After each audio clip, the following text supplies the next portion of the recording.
নমস্কার বন্ধুরা, রিনি রান্নাঘরে তোমাদের স্বাগতম। আজকে আমি তোমাদের জন্য নিয়ে এসেছি একটা টক টক রেসিপি। নতুন পদ্ধতিতে রুই মাছের কালিয়া, রুই। তোমরা স্কিপ না করে পুরো ভিডিওটা দেখো, তোমাদের কেমন লাগবে আমাকে অবশ্যই জানাবে। আজকে আমি আমরুই করছি বন্ধুরা। তোমাদের বলেছিলাম আমরুই করতে কি কি উপকরণ লাগছে তোমাদের একটু বলে দিই। লাগছে মাছ নিয়েছি, রুই মাছ, লবণ, হলুদ, লঙ্কার গুঁড়ো, জিরের গুঁড়ো, সর্ষের তেল, কাঁচা আম, কাঁচা লঙ্কা, পেঁয়াজ কুচি। তাহলে এবার দেখে নিই কীভাবে রান্নাটা করতে হবে। এতে লবণ হলুদ মাখিয়ে নেব। লবণ দিচ্ছি আর একটু হলুদ দেবো। এবার আমি ভালো করে মাছে লবণ হলুদগুলো মাখিয়ে নেব। লবণ হলুদ মাখিয়ে নিয়েছি, তোমরা দেখতেই পাচ্ছ। জ্বালিয়ে কড়াই বসিয়ে দিয়েছি, কড়াইটা গরম হয়ে গেছে। এবার আমি সর্ষের তেল দেবো।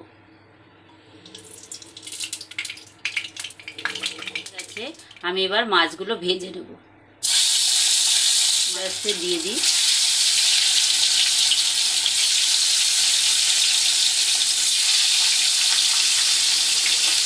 মাছগুলো এবার একটু উল্টে দেব, যেহেতু বড় মাছ আমাকে ভালো করে একটু ভাজতে হবে।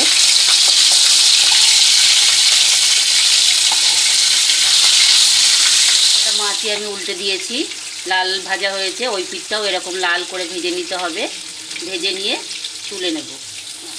মাছগুলো ভাজা হয়ে গেছে, এবার আমি তুলে নেব।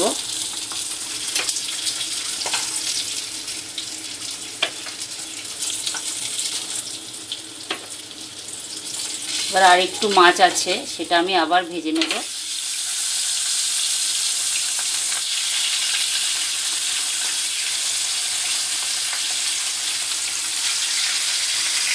আমার সব মাছই ভাজা হয়ে গেছে, সবই লাল লাল করে ভেজে নিয়েছি। এবার আমি তুলে নেব।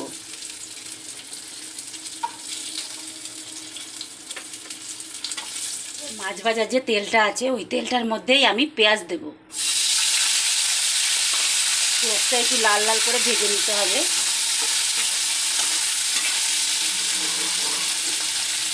পেঁয়াজটা ভাজা হয়ে গেছে, আমি এবার লঙ্কাগুলো দিয়ে দেব। লঙ্কাগুলো দিয়ে ভালো করে নাড়াচাড়া করে আমি আমটাও দিয়ে দেবো। ভালো করে নাড়াচাড়া করতে হবে। ভালো করে নাড়াচাড়া করে নিয়েছি।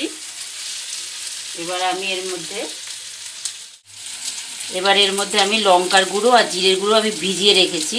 ভিজিয়ে রাখলে জিনিসটা ভালো। আমি এই ভেজানো মশলাটা দিয়ে দেবো।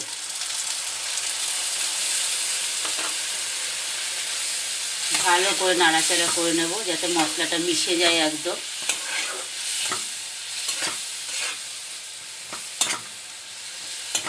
একদম মিশে যাবে, এটা একদম আমটাম সব গুলে যাবে।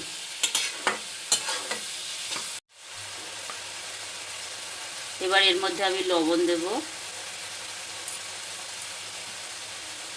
আর একটু হলুদ, মিক্স করে নেব। এবার ভালো করে কষাতে থাকবো।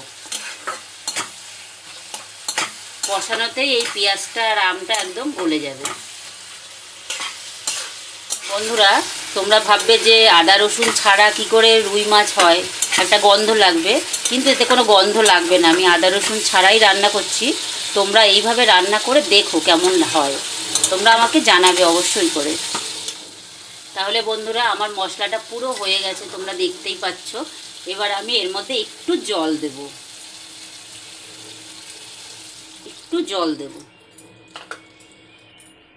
তো সামান্য একটু জলটা ফুটে উঠলে আমি মাছগুলো দিয়ে দেব।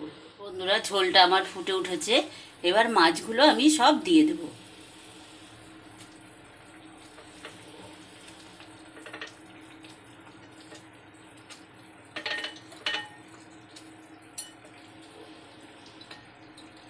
সব মাছ দেয়া হয়ে গেছে।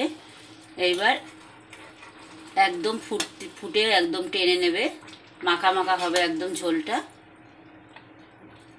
আমার আমরুইটা হয়ে গেছে, সুন্দর একটা কালার এসছে, তোমরা দেখতেই পাচ্ছ। আমি এটাকে এবার নামিয়ে নেব। আমি পরিবেশন করে নিয়েছি। বন্ধুরা, তোমরাও চাইলে এইভাবে রান্না করো।